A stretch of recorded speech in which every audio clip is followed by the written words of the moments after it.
Alrighty, welcome to another, because this is the second one, another episode of what?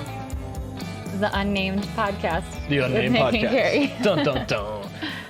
Yeah, we're not named yet, but here's the thing: if you're listening to this right now, our next episode is going to be a live episode after a certain adventure that we'll talk about today, and during that live episode, we'll have you guys vote on the two choices. Should we give them the two choices now? Yeah, absolutely. Option number 1 is Mountain Monkeys. Mountain Monkeys. MOUNTAINMONKEYS. Good. Someone was a teacher. MICKEY. Mountain Monkey Show. Da da da. So Mountain Monkeys is option 1. What's option number 2? Option number 2 is Canyon Brats. Canyon Brats. CANYONBRATS. You're a fast speller. Yeah, I try to be. I'm not a Micro Machine guy. You remember that guy? You Nah. weren't. The dramatically detailed, terrifically trimmed replica of the real thing that holds 25 micro machines with fabulous, fantastic features. 2 totally terrific elevators, real working hoist, runway, and 2 cargo arms. The new micro machine aircraft carrier playset from Galoob. Remember, if it doesn't say micro machines, it's not the real thing. Yeah. So we're putting it out to you guys. Live episode. It'll probably be happening later into next week, I would say. Yeah. Well, whenever In a this week. comes out. Yeah.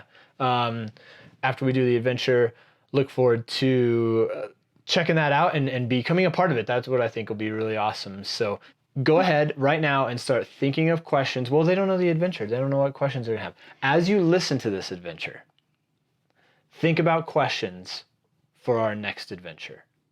That's not going to make any sense to them at all. Okay, it will. Well, at least they can think about what podcast name they like the best. Get ready to cast True. your vote. Yeah. The way to cast their vote would be to, during the live episode, comment in the chat or somehow send us a message. And while you're in the habit of voting, it's November 5th, so everyone should vote for that as well. If you're not registered in Arizona, it's too late. But if you are, do your civic duty. Yeah. You can edit that out. Why? Voting's important. It is. No, I just thought you were going to go on a political rant or something. No, and I not was at all. like, I'm this not is telling people how to vote. Yeah, not here. Vote your conscience, everyone. Vote your conscience. Okay, so vote Mountain Monkeys or Canyon Brats. You will help decide what the name of this podcast is going to be. All right, so today's episode is part 1 of 2. And hopefully it just doesn't become a part 3. Oh, yeah. Because we went on an adventure, dun, dun, dun, and it was to summit Zoroaster Temple in Grand Canyon. We'll talk about different summits that we've done and gotten all that here in a little bit, but Zoroaster was the one that we attempted in the spring. I believe it was somewhere around May. Oh, gosh. April, I have May. no idea I think it was May. And we did not succeed in getting the summit, and we'll talk about that in this episode about not succeeding. But we've got it on the docket now for this coming weekend to give it a second go. And so the next episode, part 2, is going to be a live episode where we're going to talk about the success. I'm just going to say it right now. We succeed at getting that summit this time. Mm-hmm. And so we'll discuss all the differences possibly, the different things that happened, the adventure that we had on that. So it's kind of cool. I like that. Yeah. I think it was March. Oh, all the way back in March? Yeah. It was before I lived in Flagstaff, and that was mid-April. I think it was all the way back in March. Wow. Well, you can fact check it and sit down or stay standing, grab a beer, and enjoy the Enter Name Here podcast.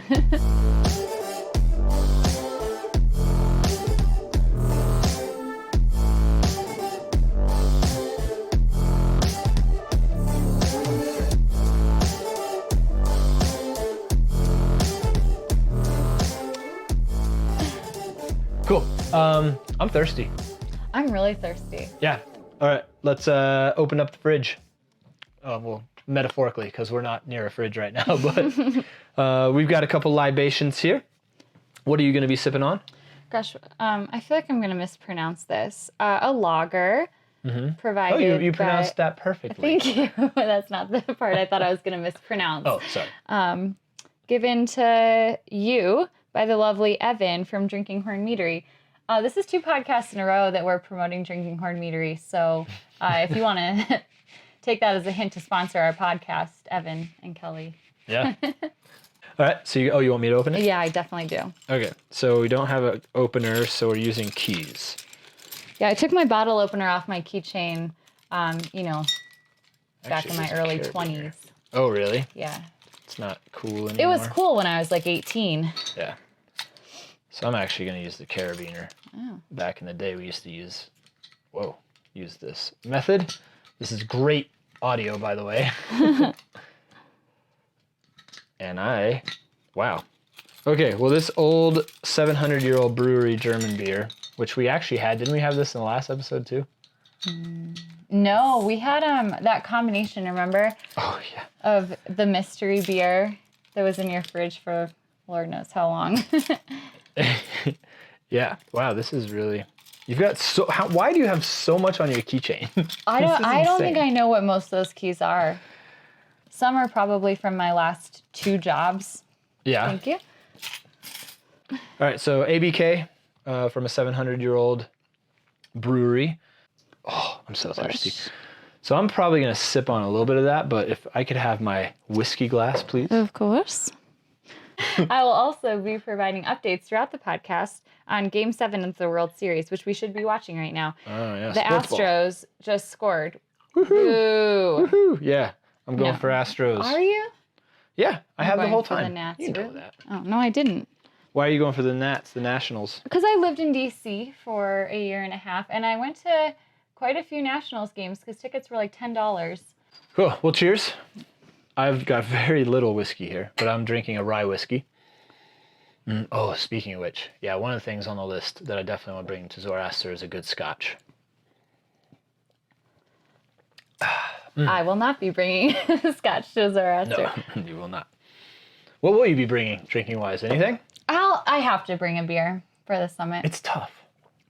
I mean, okay, so... Oh, weight-wise? Yeah, Absolutely. beer is tough to have as a summit. Well, it's not tough. I mean, it's not like going to break the bank or your back. But it's different than whiskey. Mm-hmm. What did we bring last time? I remember one of them was key lime pie.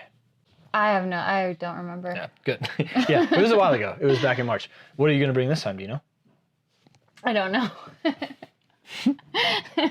All right.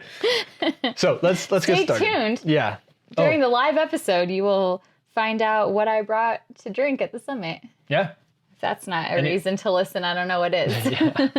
And if you want to give a suggestion right now while you're listening to this, if it's quick enough, then you can, comment. If you want to Venmo me a Summit beer, I don't know what my Venmo is, but it's something along the lines of Carrie Henderson. So, yeah, maybe we should get people involved with that. yeah. Like Venmo beers for sure. Beer run or Summit beer pledges, and then we'll give them shout outs. There you go. There you go. This idea was born. Write it down. Cool. All right. No more talking BS. Let's get into it. Mm-hmm. So back in either March or April or May, probably March, we decided. Well, let's rewind. Yeah, let's back all the way up. Yeah. Oh, back that thing up. All right. Hey, family friendly. We're back. No way. Fuck that. All right. What are we backing up to? Maybe how we started doing summits and why we love them. Yeah. And why we went to do Zoroaster. Cool. Absolutely. I and you both love the Canyon long time before now. I love Canyon long time. I love Canyon long time. Okay, so I definitely have had a love for the Canyon before I started doing summits or even thinking about summits. When you look down at the Canyon from the rim, at least in my eyes, I'm like, and I've been a climber for a long time, for like pretty much 20 years now. And I would look at those and be like, oh, hell no. It's so funny because for years, spending time in the Grand Canyon, running rim to rim to rim, hiking, backpacking, I didn't even notice there were summits in there. Yeah. I mean, I'm sure I saw them, but it didn't even register with me that you could be on top of them. Absolutely. That's same, kind of. Like, you look at them and, like I said, there's just almost no way. And if there is, what really was daunting, once you start going down into the canyon, you realize that even if you see them and they may look kind of close, getting to them is insane in some cases. Mm-hmm. And so knowing that, it's just like, I don't think so. But then I started getting into a little bit of the summits. You started getting into a little bit of the summits. What was your first one? Like the first official one? Yeah. Would be Battleship. Okay. Yeah, I'm pretty sure. Yeah. Yeah. Yes, Battleship. Battleship was the first one. For successful one. Mm-hmm. I think it was 1-1 because I tried O'Neill and failed the first time. Oh, you tried O'Neill like without And I gear? tried Coronado and failed. No. Yeah. No. I was much more successful when I started doing summits. You absolutely were. So tell your history of it. My first one was New Year's Eve, 2017. It was Cheops Pyramid. I later did the Plateau, much later. And that was a good one. It was, we would think it's easy now, but at the time I thought it was pretty sketch. Just a long, loose traverse, which again, now that's just kind of par for the course for Grand Canyon summits. It was a good one. And then that just kind of lit the fire. Lighted a fire, yeah. Lighted a flame. Yeah. No, Is it lit? No, it's lit. Get lit. Cool. Disclaimer, you just said that looking back now it's easy. You got to be careful with that, right? Saying any kind of That's summit true. in We Grand should Canyon. know better. Yeah. Yeah, it will always be quite a day. Mm-hmm. And even the easiest day is still a challenge. So I just want that disclaimer out there. So, all right. So that was your first one. And then you had a couple more in your pocket too Yeah. before we started doing them together. Upwards of 10. Not 10 though. So I think that our first ISIS attempt was going to be my 10th. And instead O'Neill was summit number 10 for me. So I had done some of the big ones. Brahma. What is that noise? I don't know. Someone's like either being murdered or having a really good time in one of the condos next to us. Okay. Distracting. Yeah. But Zoroaster, I think, was the next big one on the list for both of us. It's right there every single time you're on the South Rim, you see it. Yeah, no, it's tall. It's somewhere or in the neighborhood of, I'm not checking my notes here at all, 6,816 feet. It's tall. So, no matter what, it does. It goes up to the Kaibab, right? So it goes up to basically the top layer of Grand Canyon. And it's absolutely one of the most prominent. When you're looking across the landscape of Grand Canyon from the South Rim, it's boom, it pops. And so we did a couple together. We failed at ISIS, our first attempt. You snagged it though. I was not there. Thanks, Carlos and Rory. Yeah, I was not Dream there. team. And wow, all right, that was the end of We were episode the 1, dream and that is the end of the podcast. We got denied by some gnarly weather on ISIS. And late starts and thinking we could do it in one day. Correct. So That was a mistake. so then we set our eyes on Zoroaster, and we set up ourselves to do 3 days, 2 nights. We were to hike down to camp the first night, second day get up and climb Zoroaster, and then third day exit. And you got the permits for it at the Backcountry office, or I did. No, I got those permits. I remember because I was looking at the spreadsheet today. I got the permits for us to do it. We gathered up the gear. I borrowed the lightweight. Oh, so we should say this is a technical canyon. This canyon. This is a technical summit, right? So what's that mean? That it requires gear and ropes to get up. Yeah, rock climbing. Yeah. Technical rock climbing, 5th class. And for those of you who know rock climbing, there's a couple different routes on it. There's 3 now, but there's 2 main ones. There is the Northeast Arete, which is the one we went for and will eventually go for again, and that's a 5.9, which is a description of the difficulty. And then there's the Screaming Skycrack, which is a 5.11. And there's another one that's like an 11 plus, I think, that Zach Harrison put up a couple years ago with Zach Snyder. I think Snyder had some, or Jeff Snyder. I said Zach twice. And so anyway, it's technical. So I borrowed some of the lightweight gear from AJ. He has these newer cams that were, I would say, they're not half the weight of my cams. Oh, by the way, if you don't know what a cam is, it's a piece of climbing gear that protects you as you go up. And his were like half the weight of mine, and which is important. I mean, weight's a big deal for this. Would you say? Oh, yeah. I mean, we had enough backpacking gear, obviously, for 3 days. So that's food, water, because the water in Sumner Wash is not guaranteed. And you reminded me earlier today that we didn't have any there, which is likely going to be the case this weekend as well. So that's something to keep in mind. Tent, Let's talk about sleeping bag. All the normal backpacking gear, plus the ropes, plus the cams. They're heavy packs. Yeah. Didn't we weigh ours, actually, the night before Zoro? We did, and mine was like way heavier than yours. That's not true. No, it's not true at all. No, yours was actually heavier than mine. We are doing a live fact check on the podcast as well. Yeah, a live fact check. Yeah, I just fact checked it. Oh, you did? Wow, you did that quick. Oh. It sounded like someone just texted me. I'm not good at Yeah, we can enter all those funny sound effects. But yeah, let's talk about weight. Let's talk about gearing up, throwing in the backpack. So you went through it quick, but let's talk about, we got a tent. All right, you've got a really good tent. It weighs, what, 1.5 pounds? Yeah. You've got sleeping bags, but for that trip, the weather allowed, you took a sleeping bag. Oh, I always take a sleeping bag. I did not. I took, that's right. I took a bivy sack. Mm-hmm. You've got sleeping pads. We've got some pretty cush sleeping pads. They're not the lightest. You get don't those. think so? I think they're pretty light. Oh, have you, those thermarests? They're like only from hip to head, hip to shoulders, and they're like really thin that roll up. I don't know. Those are like, or the foldy ones, the accordion ones.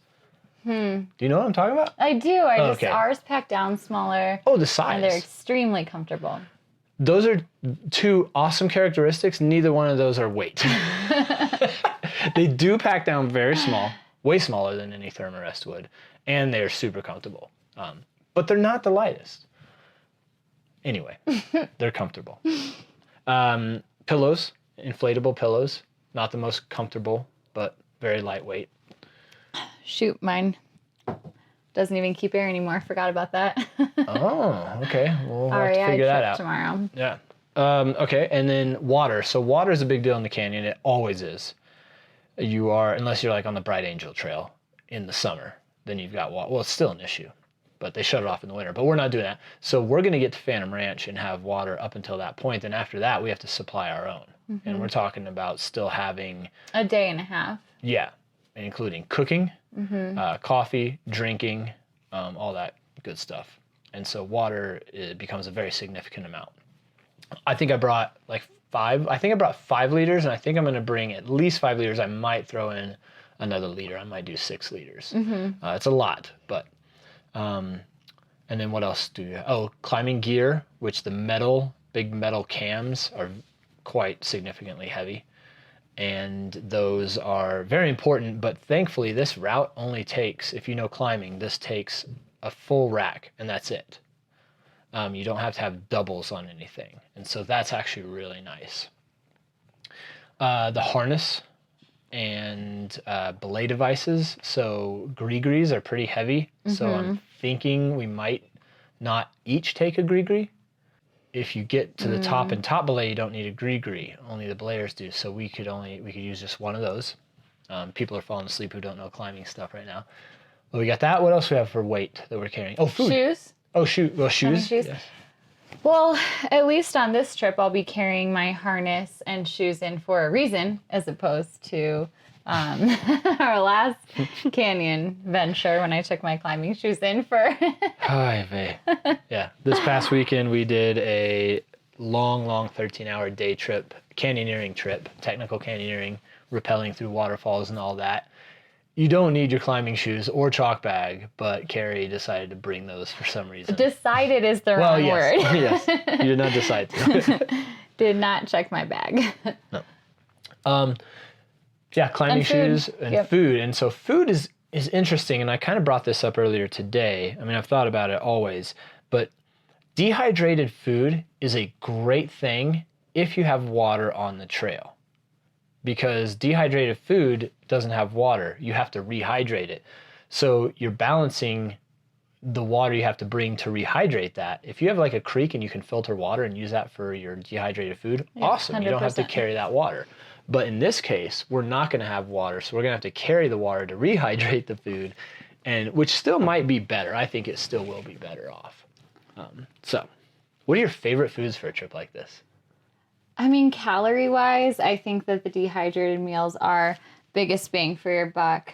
I know you do the burritos, and those have a lot of calories. They're heavy. I don't know. So I'm going to go dehydrated meal for sure. And then hopefully we'll get all of those good reward treats. Hopefully we'll earn them. The Reese's, the beer, etc. Yeah. So, all right. So we went down, we went to Phantom Ranch, and we hung out for a while because it was warm, right? It was hot down at Phantom. It was, yeah.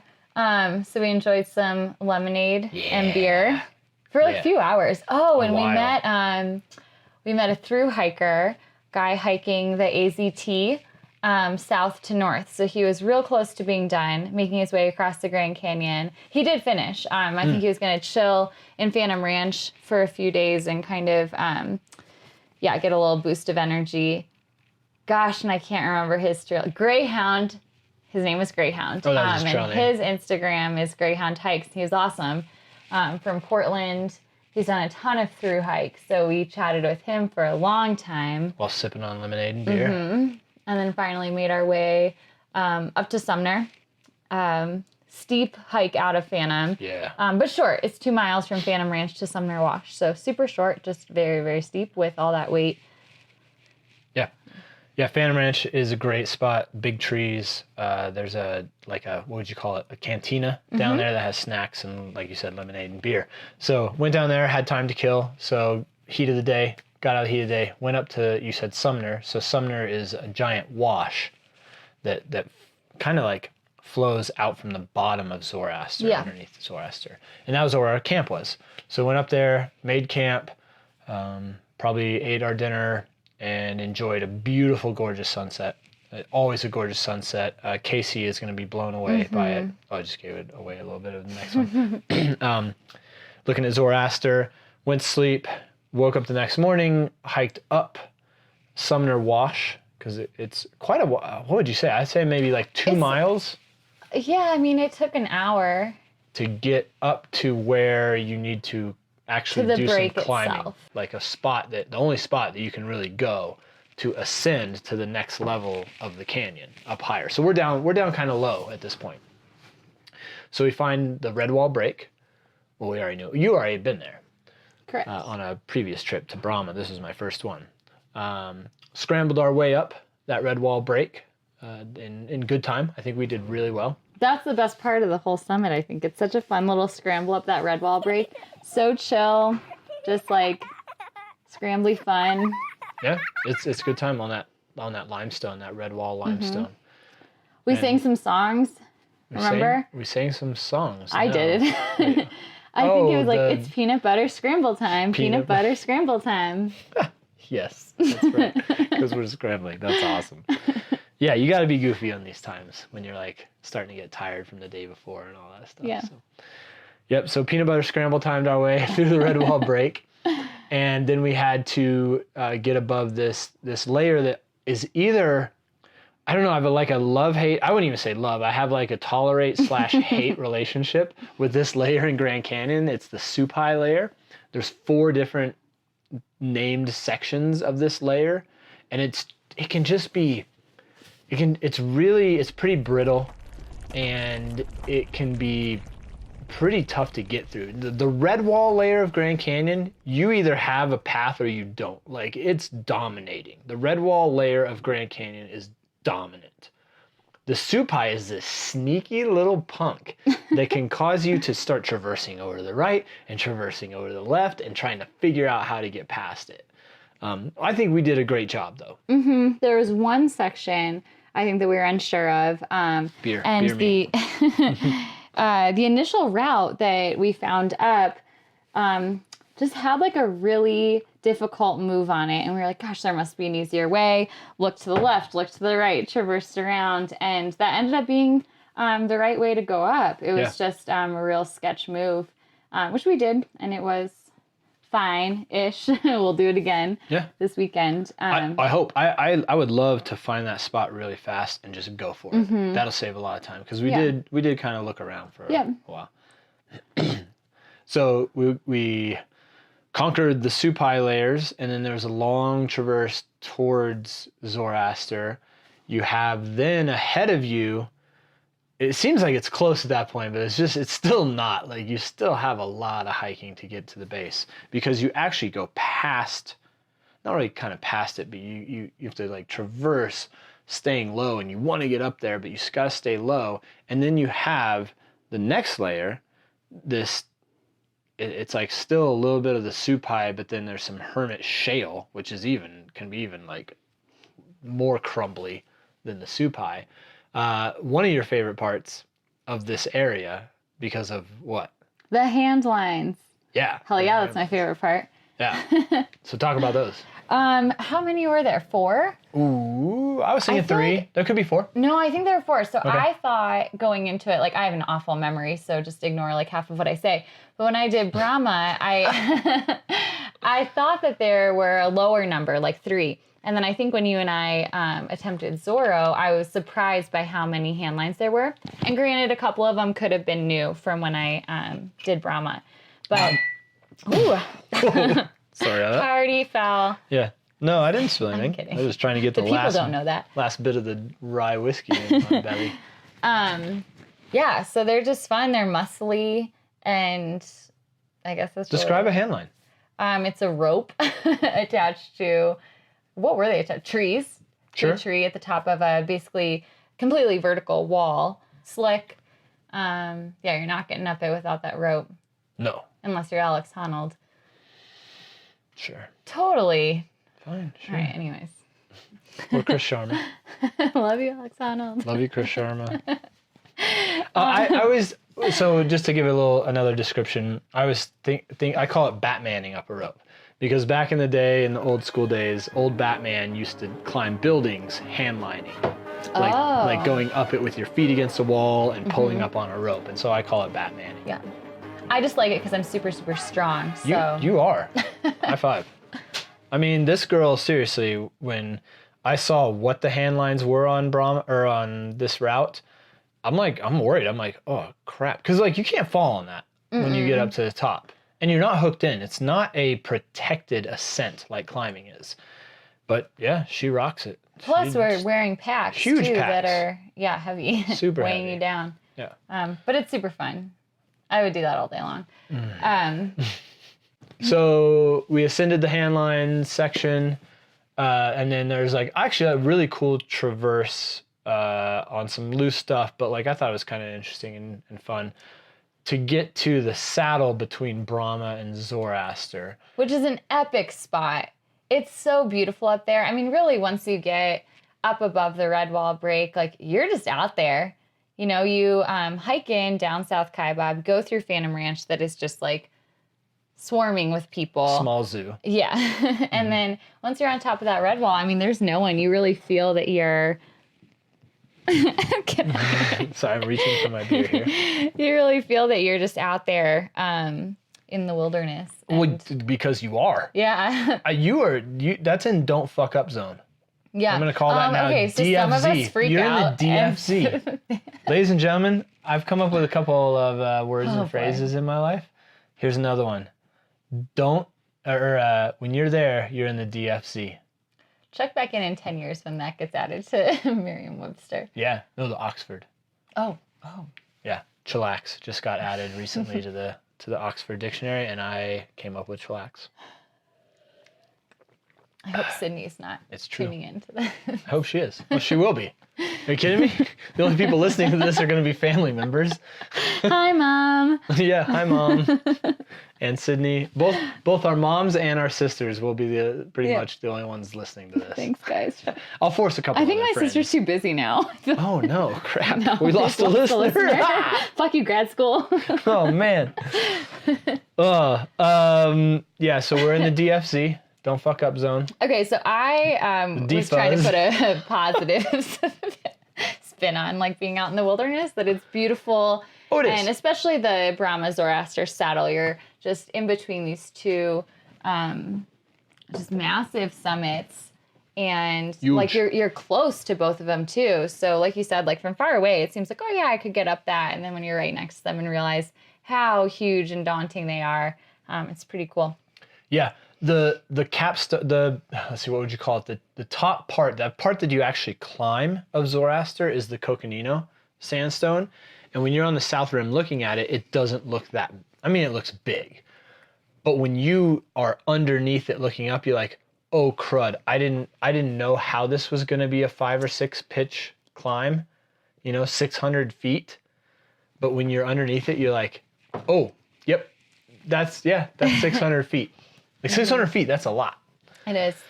All right, so we took a long break at the base of Zoroaster. I think that was honestly, like if we're going to talk about why we didn't get to the top, I think that might have been one of the big reasons. Yeah. I think we were fairly efficient through the scrambly parts, through the red wall, supai, etc.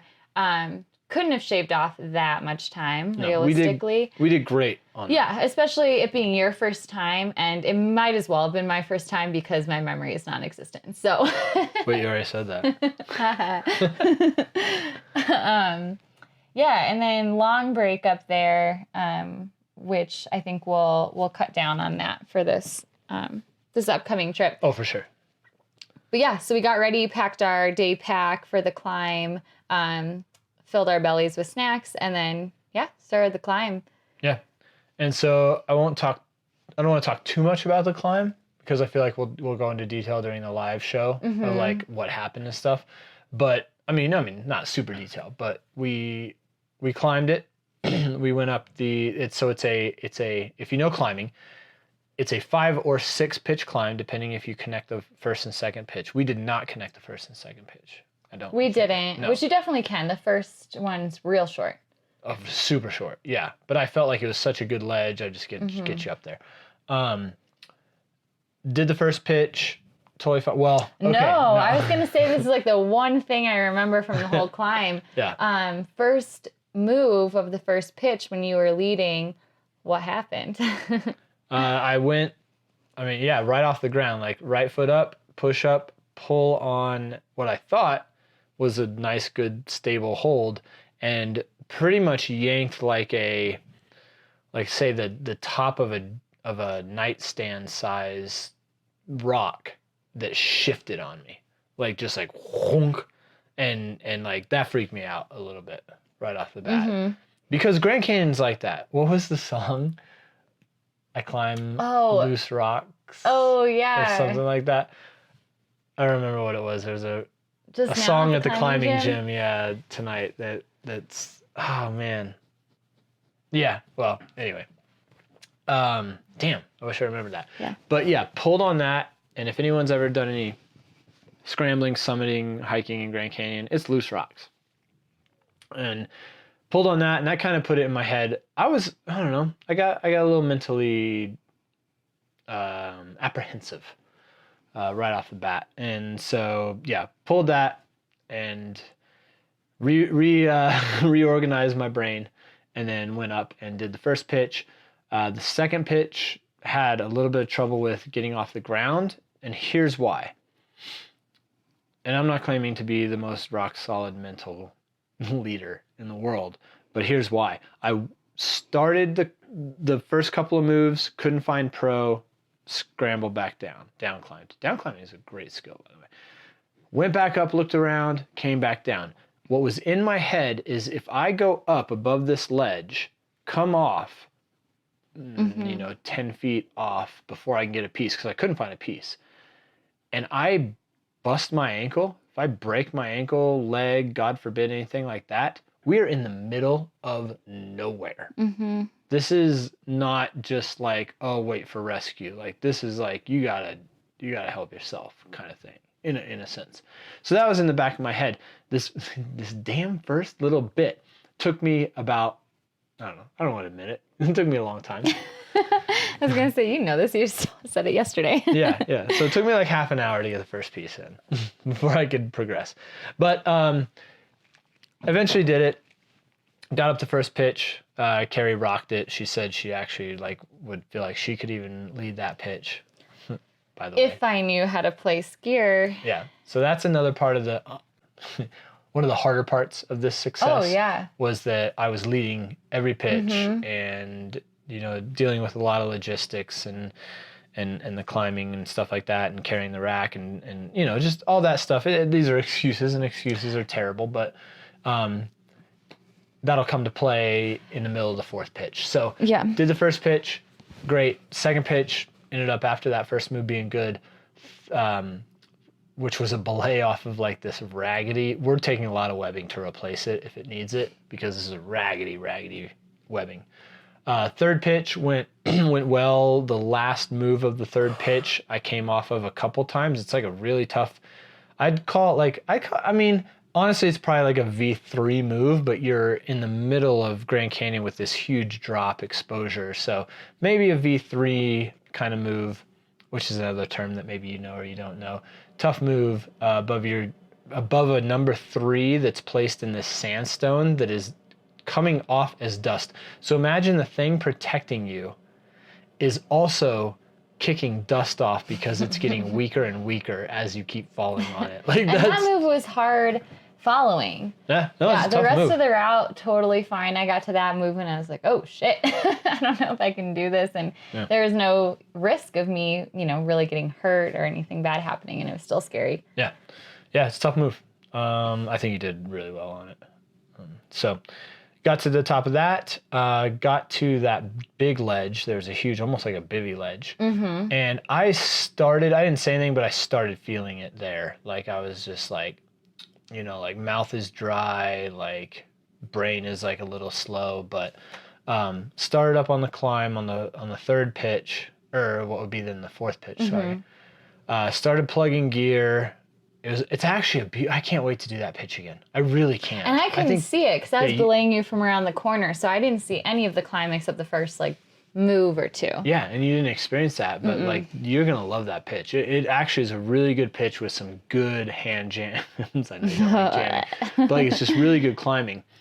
I got up. There was a piece that was a bail piece. Oh, right. 2 of them. Yep. 2 pieces. So someone had bailed right there. And that actually is kind of funny because I took those pieces out, put my own piece in, went up a little bit further, and I'd say all of a sudden, but it's not really all of a sudden, I could feel it in my forearms. Every time I was doing a move and jamming, my hand was closing, like involuntarily. I was cramping. I started cramping. I started trying to shake it off. I always try to breathe out as much as I can to lower the acidity of my blood. I get the CO2 out. It does help. No, I know. I've heard you do it so many times. I can just hear it in my head right now. Trying to get that. Get that. If get the anyone is about to have a baby, Nick can be your coach. Lamaze is not just for baby practice. Baby practice? Ooh. All right. So,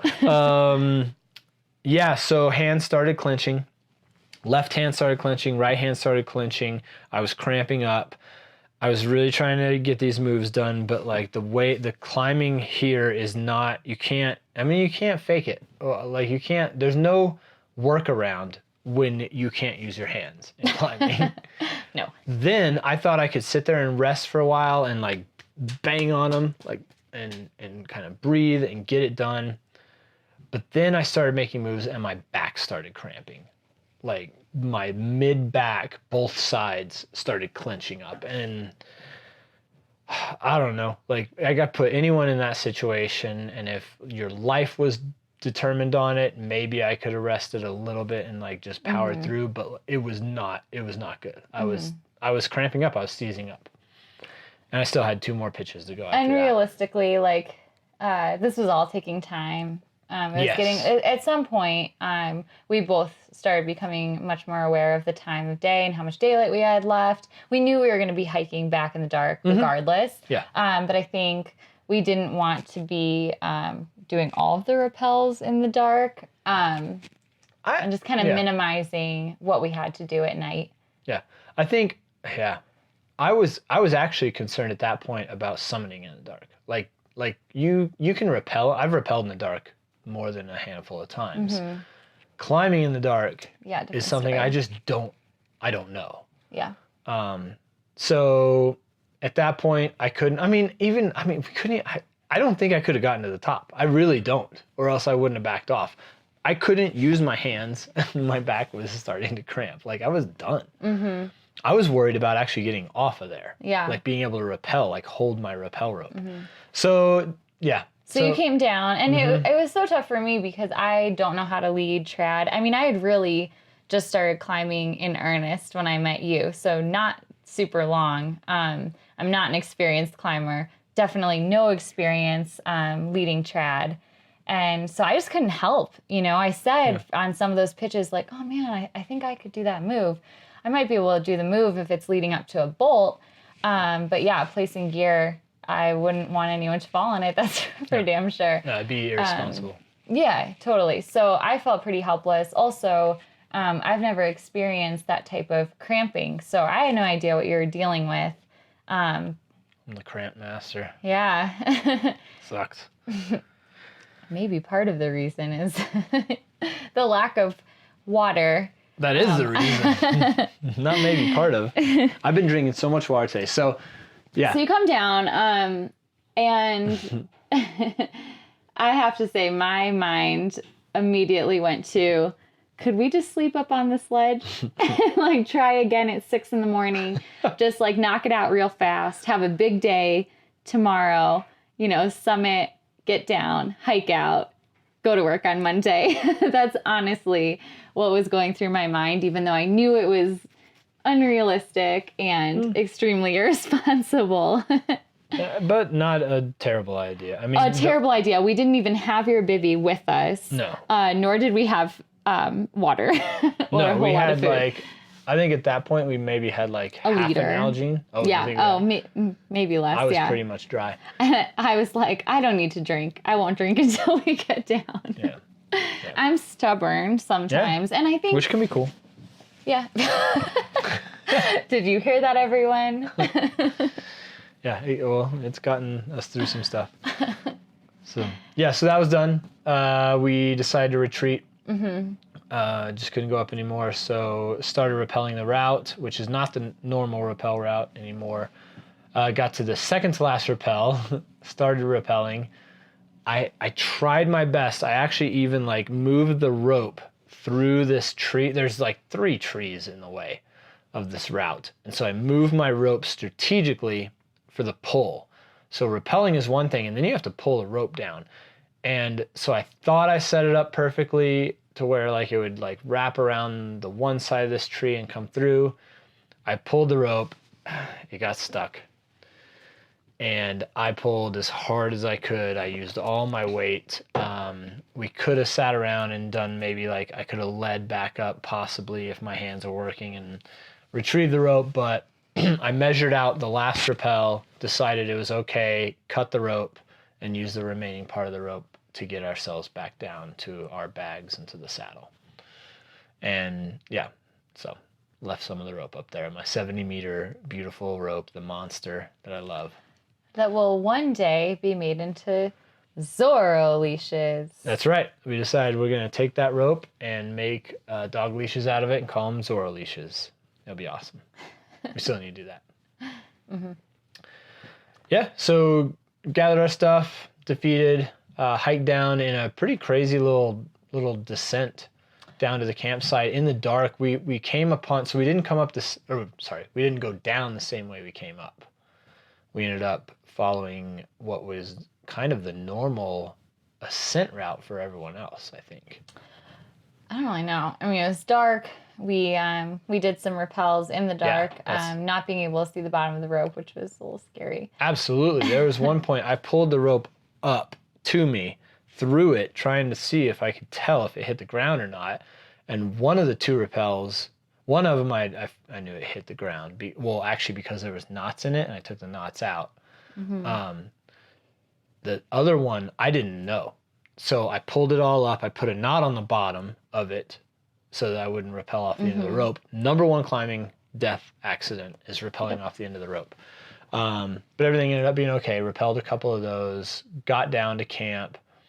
Like 11 o'clock at night. Passed out. Yeah. Ate a bunch of food. I ate a bunch of food. I don't think you did. No, I never ate a bunch of food.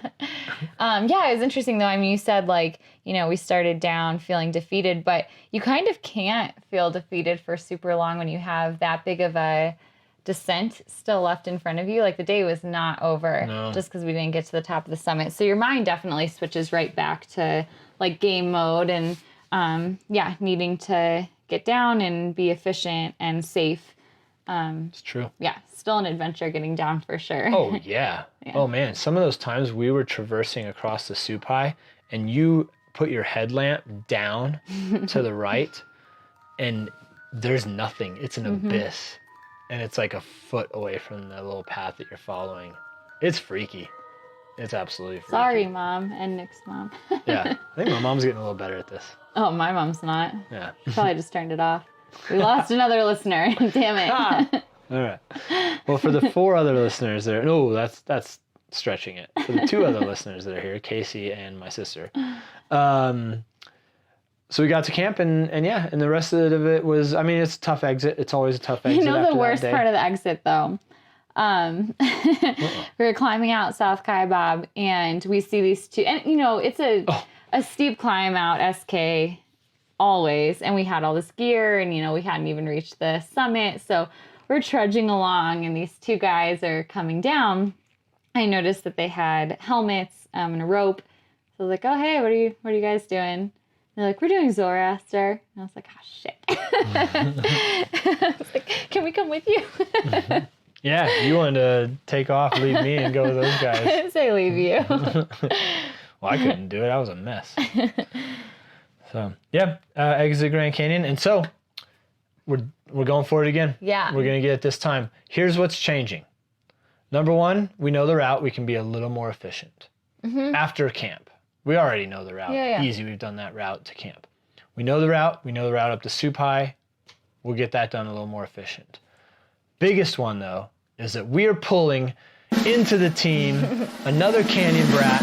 Well, he's not a Canyon Brat, but he soon will be. He will be. Or, AKA, if we change the name to Mountain Monkeys, another mountain monkey, depending on you guys' vote. We're bringing in Mr. Casey Bauer, my longtime friend, strong climber. He loves the idea of going up Zoroaster. It's been on his list for a long time. So we pushed and we pushed to get him on the team. We did. We pushed pretty hard. And so we'll have a team of 3. Now, most of you guys out there who are climbers, you know that teams of 3 can take longer. But with swapping leads, this is going to be great. So I'm very much looking forward to that. We're changing that. I think that's about all we're changing, really. We just need Casey. We just need Casey. Yeah, we need someone to swap leads and that kind of like extra maybe boost. Yeah, and just taking the pressure off one person. There could be some pitches that are more difficult for him or for you, and just having 2 people rather than just one be able to take that responsibility is going to be awesome. Yeah. Yeah. Yep. So that's this weekend. After we complete that, we are looking to you guys to come up with some questions about our questions. I wonder if that has something to do with that word. Huh. Some questions about our adventure. So start thinking of questions now for the Mountain Monkeys, for the Canyon Brats. We're going to come back to you successful. We're going to have stories to tell. They're going to be fresh on our minds. So the next episode, Probably not on mine, so still listen to 50% of what I say. You should take notes. Yeah, a little like Winston Churchill kind of thing. We are going to, so it might even be a 3-part series. This might be part 1. We might have to split the next one into part 2. I don't know. It's going to be a live broadcast. We will send all of the people we know, all our friends, the link of how to join the chat room. I'm excited about that. We're going to crack some beers. We're going to set aside some random weekday night. We'll let you know, and we'll talk about, conquering Zoroaster. How do you feel about it? I feel possibly too confident. I feel the same way. I'm trying not to get ahead of myself. Yeah. I just think the team we have is going to be great. Well, it's real interesting. I mean, I had done quite a few summits and some hard ones before we tried ISIS for the first time. And when we didn't get to the top, I was like kind of shocked. Like I didn't really realize that was a possibility. Like not doing it, you know. I was like, oh shit. Like I guess these aren't guaranteed. I guess you don't always, you know, trudge your way up to the top and just kind of make it work. There are always challenges. So that was the first time I realized that failure was like a possibility. So yeah, I'm like a little nervous. You know, I think bringing Casey on does a couple things. I think number one, the climbing will get a little stronger with swapping leads and his ability to go pretty fast. He knows what he's doing. He knows how to handle a camp. And then we will help him out as well because he's not a canyon hiker. And so I think we'll be able to work well with each other. And yeah, plus we'll just have that fire to freaking get it done. Yeah. So I'm excited. So stay tuned for when this next episode will be released. We're coming up. Look at that, 54 minutes, perfect. Any questions, comments? I'm gonna release this real fast. This is actually gonna be the first episode released because the other one I haven't even really edited yet. But yeah, thanks for joining us. I think, is that it? Yeah. I think we're good. Yeah. All right. Well, let's go grab some beers, watch some sports ball, and dream of the Grand Canyon as usual. Well, I'm Canyon Brat Nick. And I'm Mountain Monkey Carrie. Those weren't votes. I'm just trying to give a reminder. So potentially, I'm Canyon Brat Nick or Mountain Monkey Nick. And Canyon Brat Carrie. Mountain Monkey Carrie. Well, I was trying to remember my number. All right, you want to go watch some World Series? Yes. All right, cool. See you guys. Thanks. Woo! Zorro! Woo, woo! Ow!